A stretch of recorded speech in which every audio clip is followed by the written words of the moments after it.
आपण अधिक माहिती घेऊ आमचे प्रतिनिधी भरत मोहोळ यांच्याकडनं।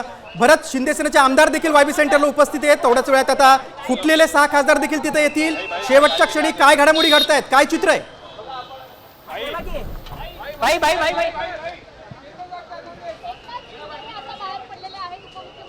भरत, माझा आवाज पोहोचतोय तुमच्यापर्यंत?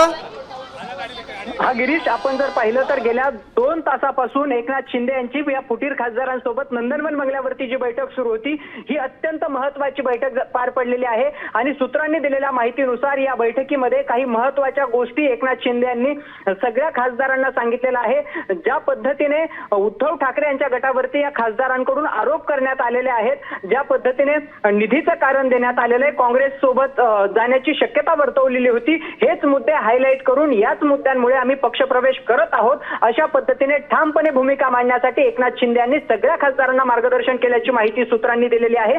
आणि अत्यंत महत्त्वाची गोष्ट म्हणजे ज्या पद्धतीने सुरुवातीला 4 खासदार या बैठकीसाठी दाखल झालेले होते, त्यानंतर तब्बल 1 तास ओमराजे निंबाळकर आणि त्यानंतर अगदी शेवटच्या टप्प्यामध्ये 15 मिनिटांच्या आधी संजय दिना पाटील या ठिकाणी दाखल झाले। आणि नंदनवन बंगल्यावरती एकनाथ शिंदे यांनी सगळ्या खासदारांसोबत व्यवस्थित चर्चा केल्यानंतर आता हे सगळे खासदार आणि उपमुख्यमंत्री एकनाथ शिंदे हे वायवी चव्हाण सेंटरच्या दिशेने निघालेले आहेत। त्याच ठिकाणी या खासदारांचा पक्षप्रवेश होणार आहे आणि तिथेच या सगळ्या खासदारांना ज्या त्यांची एक पत्रकार परिषद होणार आहे, संयुक्त पत्रकार परिषद। याच पत्रकार परिषदेच्या माध्यमातून त्यांच्या समोर कोणकोणत्या अडचणी होत्या, ठाकरे गटामध्ये त्यांच्यावरती कशा पद्धतीने अन्याय झाला आणि आता त्यांना कुठल्या गोष्टींमुळे ते एकनाथ शिंदेच्या सोबत त्यांचं नेतृत्व मान्य करतात, या सगळ्या गोष्टींवरती या पत्रकार परिषदेमध्ये हे सगळे खासदार बोलणार असल्याची माहिती सूत्रांनी दिली आहे।